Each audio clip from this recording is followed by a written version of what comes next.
The snowstorm raged outside, its icy winds howling like a wounded beast, battering the walls of the small, isolated cabin.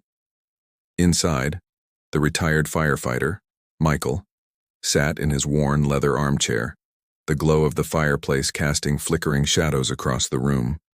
The blizzard had trapped him for days, and the silence was broken only by the occasional crackle of the logs in the fire. Then a sound pierced the stillness, a faint, desperate scratching. Michael frowned, setting down his mug of coffee. He listened carefully, his heart skipping a beat when the sound came again, this time accompanied by a muffled whimper. He stood, his instincts kicking in, and cautiously approached the front door. Through the frosted glass he saw her, a German shepherd, her body trembling from the cold. Pressed tightly against her side were two tiny puppies, barely visible beneath her protective stance. Frost clung to her fur, and her breath came out in visible puffs as she gazed at Michael with eyes full of desperation. Michael froze, his hand hovering over the doorknob.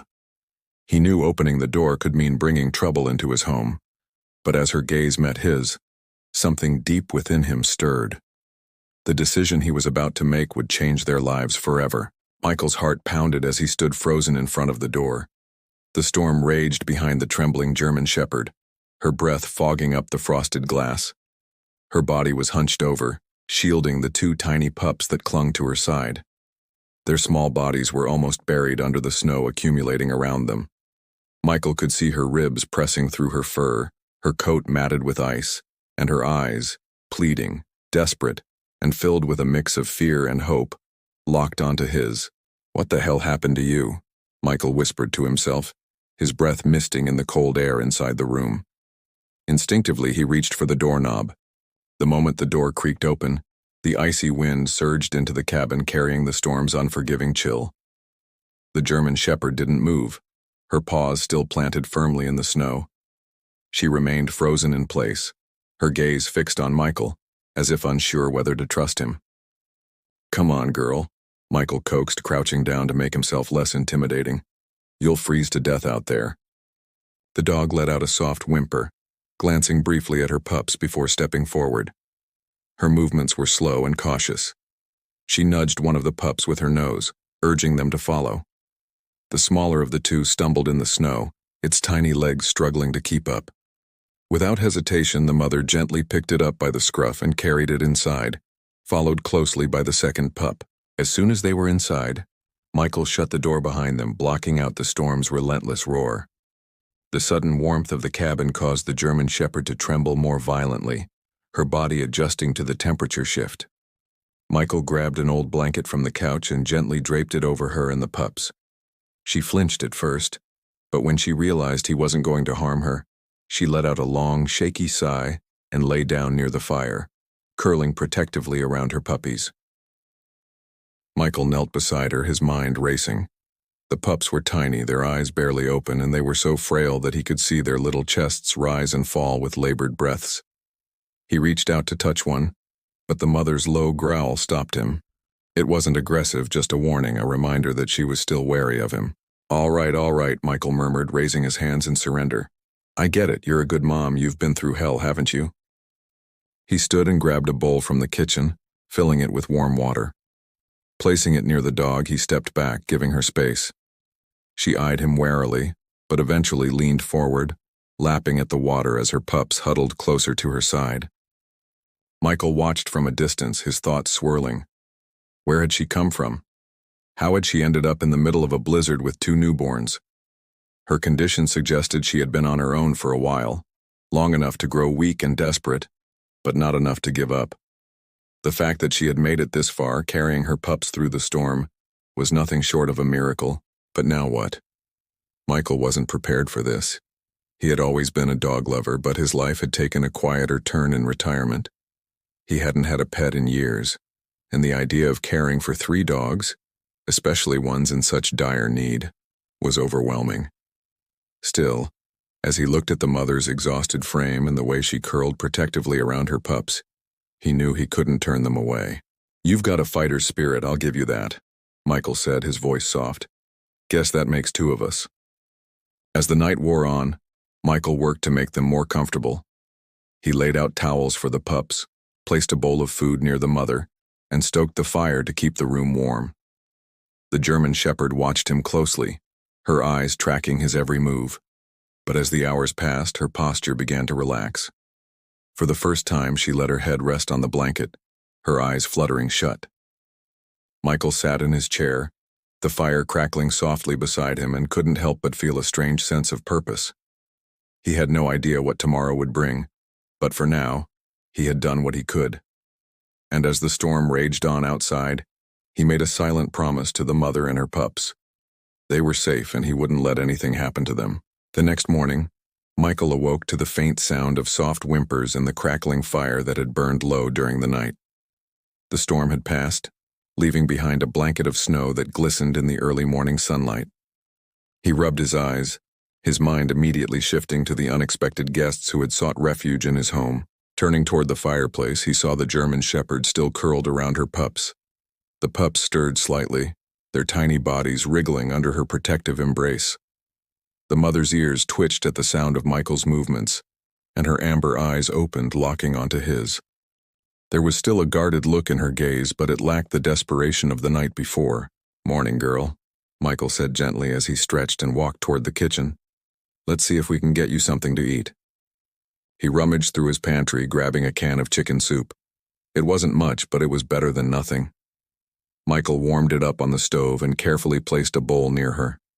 She lifted her head, sniffing the air cautiously, and after a moment, began to eat.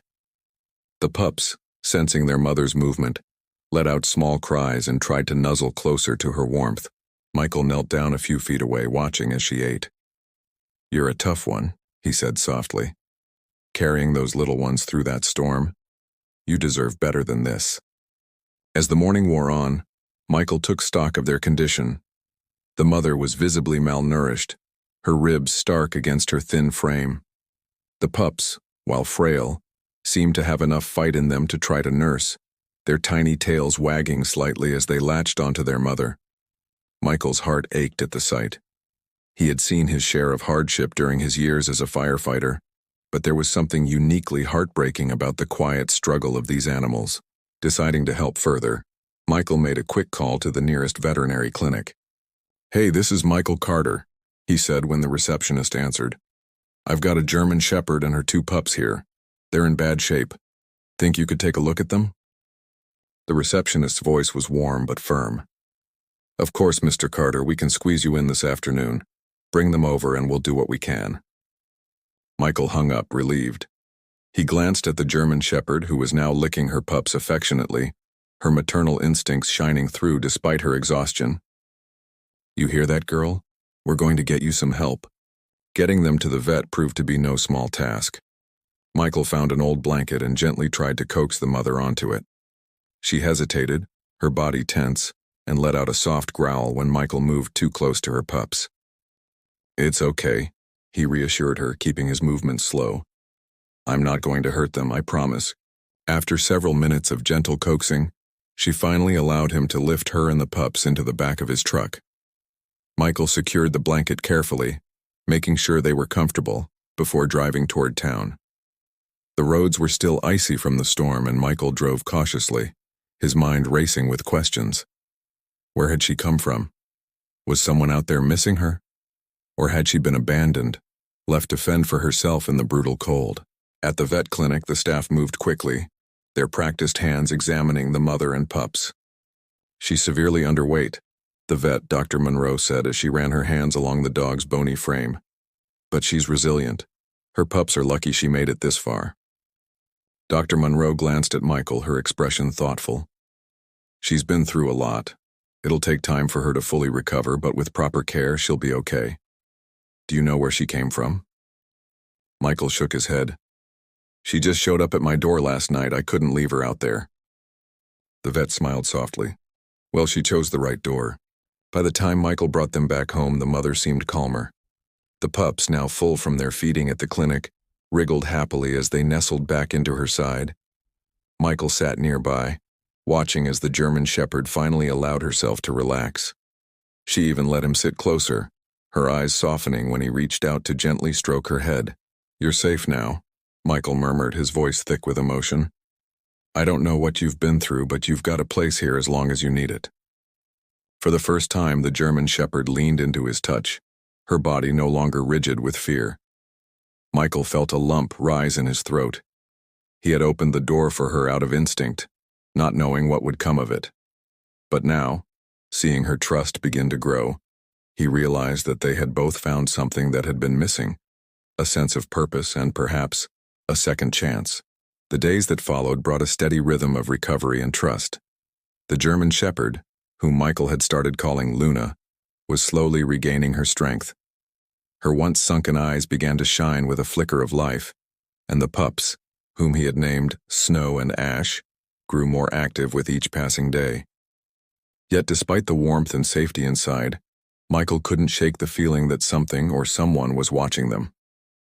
It was late one evening when his unease was confirmed. Michael was sitting by the window, absently stroking Luna's fur as Snow and Ash dozed by the fire.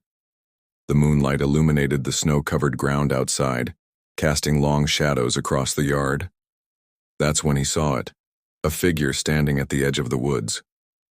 Michael's heart stopped. He leaned closer to the window, squinting to make out the shape.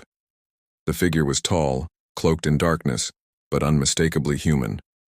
They didn't move, didn't make a sound, just stood there watching. "Luna," Michael whispered, his voice low. The German shepherd's ears perked up and she followed his gaze. The moment her eyes locked on the figure, she let out a deep, guttural growl, her body tensing as she stood protectively in front of Snow and Ash. Michael quickly drew the curtains and grabbed his phone, dialing the local sheriff. "This is Michael Carter," he said, trying to keep his voice steady. "There's someone outside my cabin, I don't know who, but they've been standing at the edge of the woods for a while now." The dispatcher assured him that a deputy would be sent to check the area, but Michael's grip on the phone tightened. Something about this felt wrong, too deliberate, too personal. Minutes felt like hours as Michael waited for the deputy to arrive. Luna stayed by the door, her growls low and constant, while Michael paced the room, glancing nervously at the window. Finally, headlights pierced through the darkness, and Michael exhaled in relief as the deputy's car pulled into the driveway. Deputy Miller, a tall, no-nonsense woman with sharp eyes, stepped out of the vehicle. Michael met her at the door, explaining what he had seen. "It wasn't just a random passerby," he said firmly. "They were watching us." Miller nodded, her hand resting on the holster of her flashlight.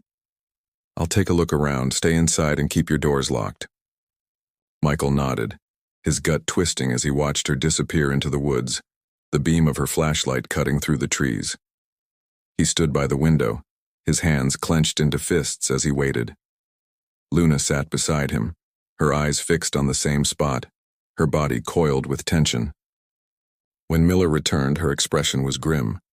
"There's no one out there now," she said. "But I did find tracks leading up to the edge of your property. Whoever it was, they were definitely watching the cabin." Michael swallowed hard. "Did you find anything else?" Miller hesitated. "There was a piece of rope tied to one of the trees. It's old, but it looked like it had been used recently. My guess is someone's been using the woods as a camp." The thought sent a chill down Michael's spine. "Do you think they'll come back?" "I can't say for sure," Miller replied. "But I'll have patrols circle this area more frequently. If you see anything else, call us immediately." After the deputy left, the cabin felt heavier than ever. Michael locked every door and window, his mind racing with questions. Who was out there? And why were they so interested in the cabin and Luna? As he settled into the armchair, Luna came to him, pressing her head against his knee. He reached down and stroked her fur, his voice barely above a whisper. "Don't worry, girl, I won't let anyone hurt you or those pups." Luna let out a soft whine, her amber eyes meeting his. For the first time since she had arrived, Michael saw something in her gaze that he hadn't noticed before. Fear, mixed with recognition. She knew something about the person in the woods, and whatever it was, it terrified her. The first rays of dawn began to seep through the cracks in the curtains, casting a faint light across the cabin. Michael had barely slept, his mind racing with thoughts of the shadowy figure in the woods. Luna remained close to him throughout the night, her body tense and alert, while Snow and Ash slept soundly near the fire, oblivious to the unease in the air. Michael was about to pour himself another cup of coffee when Luna suddenly bolted to the front door, her ears perked and a low growl rumbling from her chest. Michael froze, his hand hovering over the coffee pot. He grabbed his rifle from the corner and slowly approached the window, pulling back the curtain just enough to peek outside. His stomach dropped. The figure was back, standing closer this time just beyond the edge of the porch. "Damn it," Michael muttered under his breath. He tightened his grip on the rifle and turned to Luna. "Stay here," he said firmly, though he knew she wouldn't listen. Opening the door just a crack, Michael stepped onto the porch, his boots crunching against the frost-covered wood. "Who's out there?" he called, his voice steady despite the fear gnawing at him. "This is private property." The figure didn't move at first, but then it took a step forward, revealing a man in his 40s, his face shadowed by the hood of a tattered jacket. He carried a rope in one hand and a smirk on his face. "That's my dog," the man said, his voice calm but laced with menace. "I've been looking for her." Michael's blood ran cold. "Your dog?" he asked, his tone incredulous. "She showed up at my door half dead with 2 pups.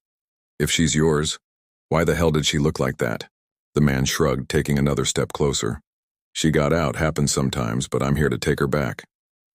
Michael raised his rifle slightly, the barrel pointing squarely at the man's chest. "You're not taking her anywhere, she's not yours anymore." The man's smirk faltered and he stopped in his tracks. "You don't know what you're dealing with, old man. That dog's trouble. She's better off with me." Michael's grip on the rifle tightened. She's better off with someone who actually gives a damn. Now get off my property." At that moment, Luna appeared in the doorway, her body rigid and her teeth bared. She let out a deep feral growl that echoed through the cold morning air. The man's smirk vanished completely, replaced by a flicker of fear. "Luna, get back," Michael ordered, but she didn't move. Her eyes were locked on the man, and for the first time Michael realized just how much she remembered. This wasn't a stranger to her. This was someone she had escaped from, someone who had hurt her and her pups. The man took a step back, the rope falling from his hand. The man took a step back, his eyes darting between Michael and Luna. The German shepherd's growl deepened, her body poised to strike if he came any closer. Michael tightened his grip on the rifle, his voice steady but firm. "You heard me," Michael said, his tone leaving no room for argument. "Get off my property now." The man's smirk was gone, replaced by a scowl. He raised his hands in mock surrender, but his eyes burned with anger. "You're making a mistake, old man. That dog's dangerous. She's mine, and I'll be back for her." "She's not yours," Michael shot back, his voice rising. "And if you come back, you'll regret it." The man hesitated, his gaze flicking to Luna one last time before he turned and disappeared into the woods. Michael watched him go, his heart pounding. He didn't lower the rifle until the man was completely out of sight. Luna's growl softened, but she remained tense, her eyes fixed on the spot where the man had stood. Michael knelt beside her, gently placing a hand on her head. "It's okay, girl," he murmured. "He's gone. You're safe now." Luna leaned into his touch, her body trembling slightly. Michael could feel the weight of her fear and exhaustion. She had been through so much, more than he could imagine, and yet she had stood her ground, protecting her pups and him. The days that followed were tense. Michael kept a close eye on the woods, his rifle always within reach. Luna, too, remained vigilant, her ears perking at every sound. But as the days turned into weeks, the man didn't return. The tracks in the snow grew faint, and the unease that had settled over the cabin began to lift. Luna and her pups continued to thrive. Snow and ash grew stronger every day, their playful barks and clumsy tumbles filling the cabin with life. Luna's coat grew shinier, her ribs no longer visible beneath her fur. She had gained weight and strength, and her eyes, once filled with fear, now shone with trust and affection. Michael found himself smiling more often. The quiet solitude of his retirement had been replaced by the joyful chaos of 3 dogs. He spent hours playing with snow and ash, laughing as they tumbled over each other in their excitement. Luna watched from a distance, her tail wagging softly as if she knew her pups were safe and loved. One evening, as the sun dipped below the horizon, Michael sat on the porch with Luna by his side. The air was crisp, the snow glistening in the fading light. Luna rested her head on his knee, her amber eyes gazing up at him. You've come a long way, girl, Michael said, scratching behind her ears. I don't know where you came from or what you've been through, but I'm glad you found me. Luna let out a soft sigh, her body relaxing against his. For the first time since she had arrived, she seemed completely at ease. Michael felt a lump rise in his throat. He hadn't realized how much he had needed her, how much he had needed this sense of purpose and connection. Weeks turned into months, and the memory of the man in the woods faded. Michael and Luna became inseparable. She followed him everywhere, her loyalty unwavering. Snow and Ash grew into strong, energetic dogs, their playful antics bringing endless joy to the cabin.